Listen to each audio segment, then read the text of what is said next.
10 horas mais 9 minutos. No último dia 1º de agosto de 2010, completou 48 anos. Não é 48 anos de vida, não. São 48 anos de profissão. Eu estou falando de José Desidério, um dos mais respeitados radialistas de Sorocaba, que hoje nos dá o prazer da sua presença aqui no nosso programa.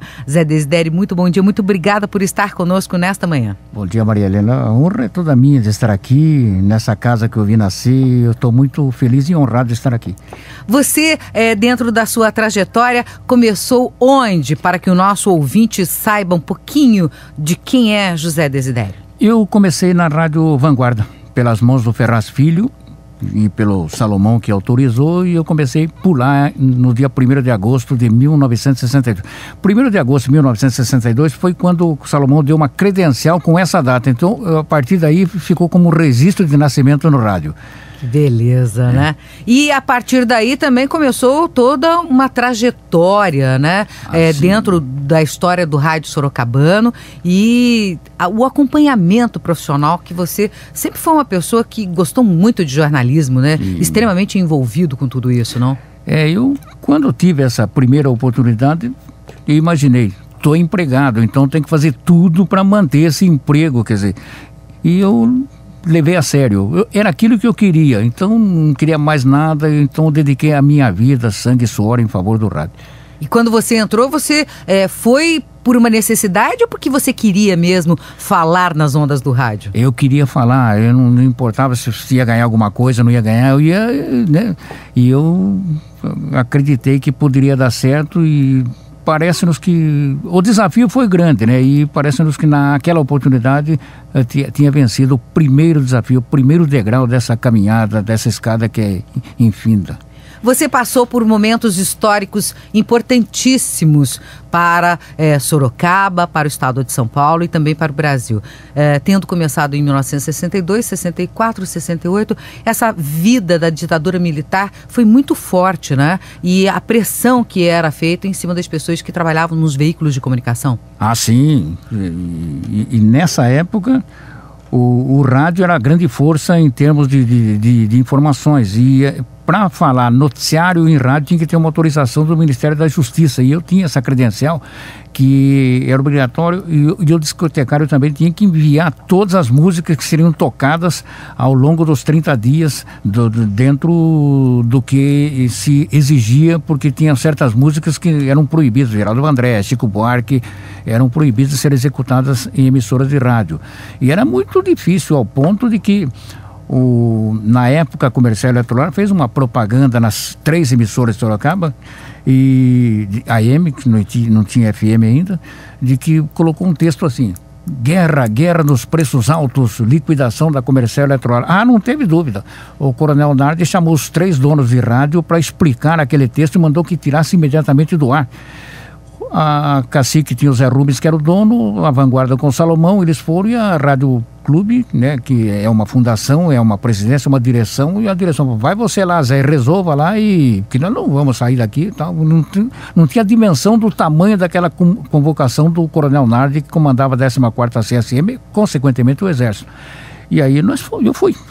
O Zé Rubens estava lá, o Salomão estava lá, e eu fiquei lá sentadinho, mas só que onde eu vou eu carrego o meu gravador. E eu estava com o meu gravador, imagina um gravador Philips com microfone e tudo, parecia era enorme, e eu fiquei lá sentado, mas o Nardi não pensou 2 vezes. O que o senhor está fazendo com esse gravador aqui na sala? O senhor não conhece a regra do jogo? Eu falei, não estou sabendo de nada, eu sou um repórter, onde eu vou o gravador, essa é a minha ferramenta de trabalho. O senhor tem que tirar esse gravador daqui, daí o senhor volta. Peguei o gravador e vim embora para a rádio. Não fiquei na reunião e tal. Aí o capitão Freire, que era de Sorocaba e tal, ligou: Zé, você armou uma confusão aqui, o Coronel Nardi quer conversar com você outro dia, no dia seguinte, às 10 horas da manhã, quer que o senhor venha aqui. Eu peguei e fui. Ele falou, sabe, tal, o capitão falou quem é você, tal, aquela coisa toda, então, não estou pedindo desculpas, mas estou só justificando que a regra do jogo é essa, tal. Falei, mas eu sou um repórter, né? Talvez essa reunião interessasse para minha rádio, ia colocar na rádio, olha, tirou o comercial do ar por esse motivo, tal, aquela coisa toda, mas só para explicar que o país está em paz, não tinha que usar a expressão, que até podia usar a expressão guerra, greve, não podia usar, era complicado. Falava de direitos, então era uma loucura, né? Nem pensar uma coisa dessa. A grande maioria das emissoras de rádio limitava-se em dizer assim, vamos ouvir, acabamos de ouvir. Não falava absolutamente mais nada. Só era isso mesmo, né? E o futebol também tinha que tomar muito cuidado nas transmissões para ver para quem que dá valor, né? Eles tinham essas coisas, tinham os melindres da Revolução. Além desse período, né, da Revolução, que foi muito impactante para toda a nossa história, nós tivemos aí a década de 70. Sim. E depois acabou a ditadura, e esse foi um período que, apesar de ser aquela calmaria colocada com uma certa cobertura, vamos dizer, né, foi um momento muito importante também para a cidade de Sorocaba, né? Ah, sim. Sorocaba teve uma participação efetiva, né? Sorocaba era uma cidade chamada de Moscou, do estado de São Paulo, do Brasil. Mas, em todo caso, a calmaria eu comecei a sentir quando o Figueiredo disse que ia de fazer desse país uma democracia. Eu até acreditei nisso. Tanto que quando fui transmitir as diretas já, eu era meio louco da cabeça, né? E eu chegando no aeroporto, da Dante de Oliveira, ainda bem que eu já tinha selecionado um hotel, reservado um hotel, e que não esqueço nunca. E fui lá para transmitir a tal direta já, porque eu acreditava que ia acabar ali, ia ter de novo a eleição no nosso país e tal. No aeroporto já vinha gente de baioneta, o senhor tem hotel reservado? Eu tenho, tal. Ele ligou para o hotel, realmente, tal. O que o senhor traz aqui? Eu trouxe a maleta, tal, mas essa região aqui está sob emergência, não vai poder transmitir nada daqui. Mas, em todo caso, eu pedi linha para a Embratel e tal.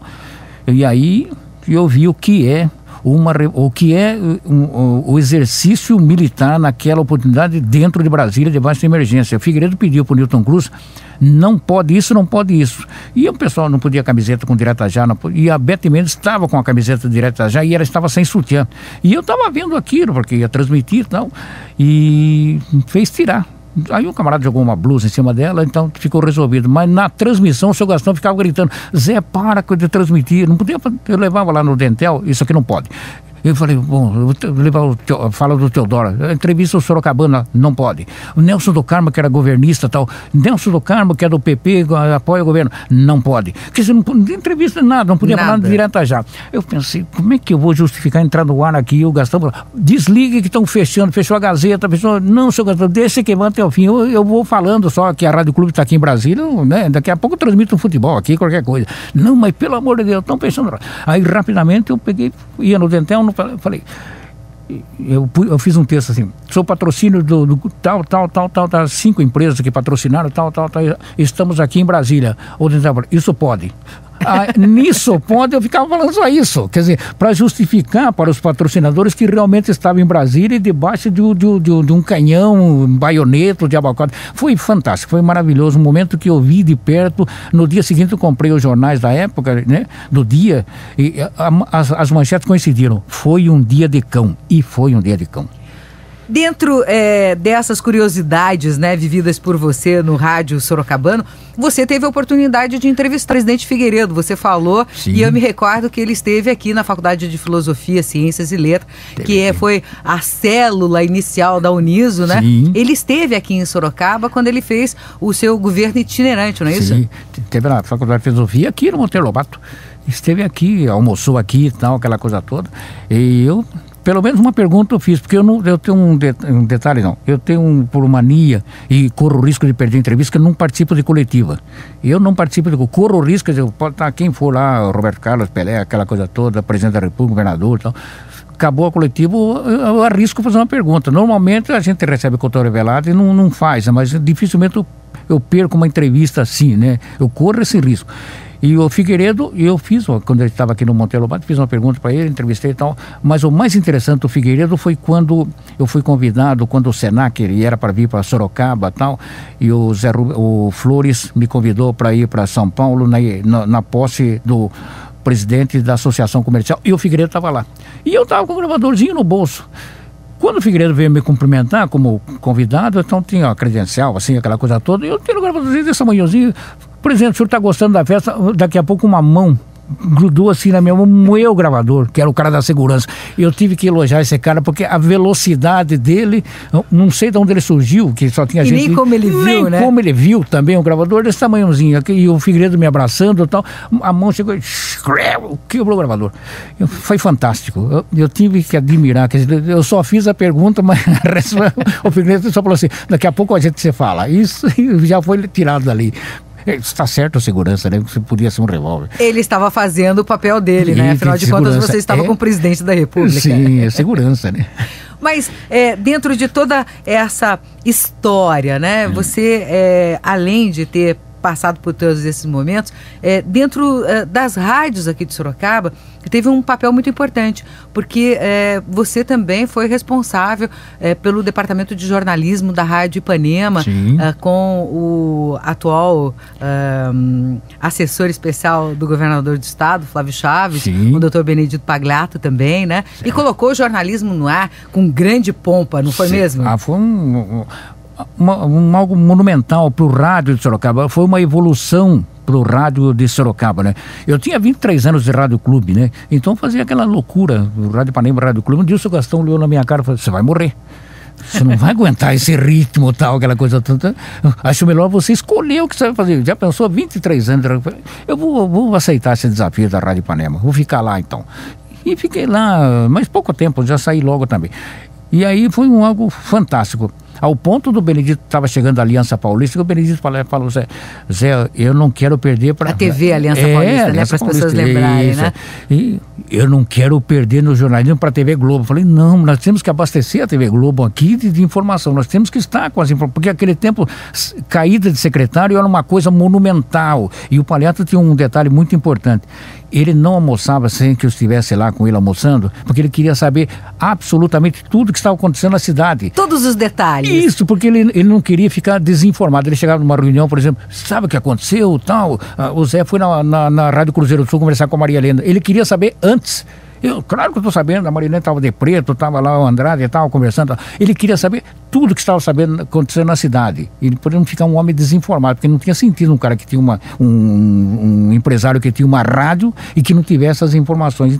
Então tinha que imaginar, tal secretário vai cair. Então tinha que imaginar isso, daí ele chegar para os amigos, sabe quem que vai cair? Vai cair tal secretário. Já estava programado, Era interessante, isso era gozado. Bom, são 10h22, nós estamos conversando com o José Desidério.